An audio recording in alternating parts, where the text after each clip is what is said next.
Hello friends, இந்த மாதிரியான power காலியான லைட்ரு உங்ககிட்ட இருந்தால் அதை பத்திரமா எடுத்து வச்சுக்கோங்க. ஏன்னா இது நம்மளுடைய டெய்லி லைஃபுக்கு ரொம்பவே ஒரு முக்கியமான விஷயத்துக்கு ரொம்பவே யூஸ்ஃபுல்லாக இருக்குங்க. அது என்னன்னு இந்த வீடியோவில் பார்க்கலாம். அது மட்டும் இல்லாமல் நம்ம டெய்லி லைஃபுக்கு தேவையான சில டிப்ஸுகளையும் சேர்த்து பார்க்கலாம். வீடியோ ஃபுல்லாக பாருங்கள். பிடிச்சிருந்துச்சுன்னா லைக் பண்ணுங்கள் ஃப்ரெண்ட்ஸ். வாங்க அது என்னென்ன டிப்ஸ்னு வீடியோக்குள்ளே போய் பார்க்கலாம்.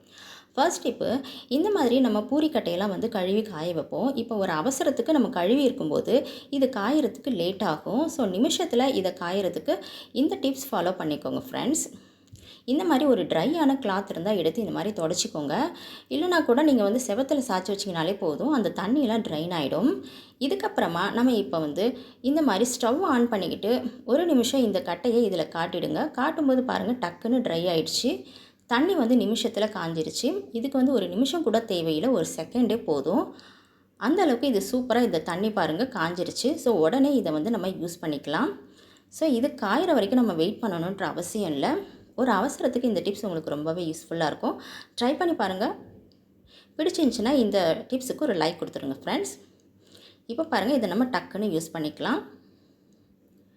நெக்ஸ்ட் டிப்பு, நம்ம வந்து கீரையெல்லாம் வந்து தண்ணி ஊற்றி கழுவி வைப்போம்ல.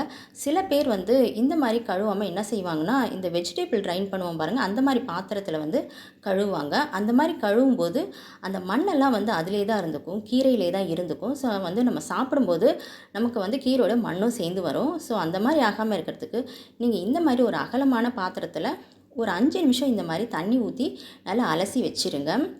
கொஞ்ச நேரத்தில் இதில் இருக்கக்கூடிய அந்த மண்ணெல்லாம் வந்து அடியில் அப்படியே வந்துடும். இல்லைனா இதில் வந்து சின்ன சின்னதாக வந்து அழுகி போன கீரைங்க கூட நீங்கள் அந்த மாதிரி கழுவுனீங்கன்னா அப்படியே கீரையோடு தான் இருக்கும்.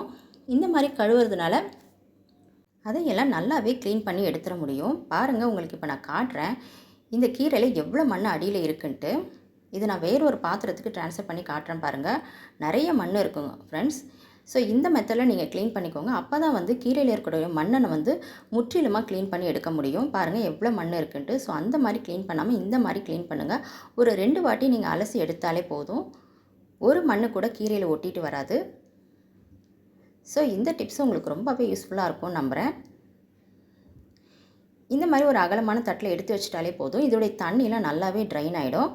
இப்போ இந்த கீரையை நம்ம வந்து சமையலுக்கு யூஸ் பண்ணிக்கலாம் ஃப்ரெண்ட்ஸ். நெக்ஸ்ட்டு வந்து நம்ம வீட்டில் வந்து சில நேரம் வந்து சில சாப்பாட்டு பொருளாக மீதிச்சுன்னா அதை வந்து சூடு பண்ணனா அது கெட்டு போயிடும்.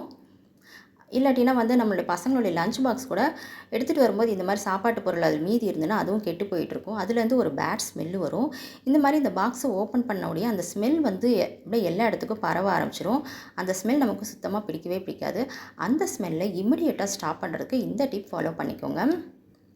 நீங்கள் இந்த மாதிரி அந்த பாக்ஸை ஓப்பன் பண்ண உடனே அது ஃபுல்லாக தண்ணி வந்து மூழ்கிற மாதிரி ஊற்றி வச்சுக்கோங்க. இந்த மாதிரி பண்ணுறதுனால இந்த ஸ்மெல் வந்து பரவவே பரவாது.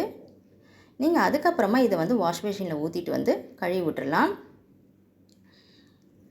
ஸோ இந்த டிப்ஸ் உங்களுக்கு ரொம்பவே யூஸ்ஃபுல்லாக இருக்கும் ஃப்ரெண்ட்ஸ். என்னென்னா இதோடைய ஸ்மெல் வந்து நமக்கே கூட ஒத்துக்காது. அந்த கிச்சன் பக்கம் போனாலே வந்து அதோடைய ஸ்மெல் வந்து ரொம்ப ஓவராக இருக்கும். ஸோ இந்த டிப்ஸ் ஃபாலோ பண்ணிக்கோங்க. நெக்ஸ்ட்டு வந்து இந்த மாதிரி பவர் காலியான லைட் இருந்தால் எடுத்து வச்சுக்கோங்க. அதை தூக்கி போடாமல் பத்திரமா எடுத்து வச்சுக்கோங்க. ஏன்னா இது வந்து நமக்கு ரொம்பவே யூஸ்ஃபுல்லாக இருக்கும். நிச்சயமாக என்னைக்காவது ஒரு நாள் இது நமக்கு யூஸ்ஃபுல்லாக இருக்கும். அது என்னன்றதை பார்க்கலாம். இப்போ இந்த 3 லைட்டருமே பவர் காலியானது தான். இப்போ நான் இதை ஆன் பண்ணி காட்டுறேன் பாருங்கள். இதில் வந்து கேஸ் காலி ஆயிடுச்சு. அதனால் வந்து இதை ஆன் பண்ண வராது.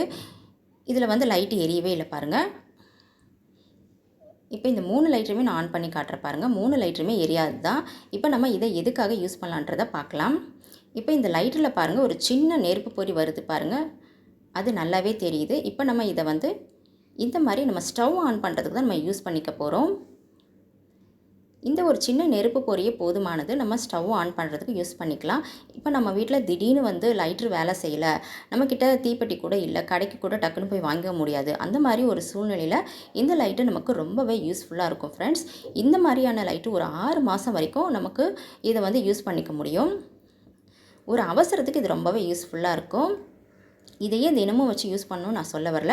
ஒரு அவசரத்துக்கு லைட்ரு இல்லாத சமயங்களில், வாங்க முடியாத சமயங்களில் இது நமக்கு ரொம்பவே யூஸ்ஃபுல்லாக இருக்கும். ஸோ தூக்கி போடாமல் பத்திரமா எடுத்து வச்சுக்கோங்க.